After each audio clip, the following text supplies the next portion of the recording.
Instalar fuentes Arial y Times New Roman en LibreOffice.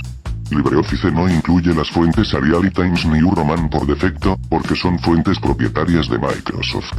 Sin embargo, puedes instalarlas fácilmente en tu sistema operativo.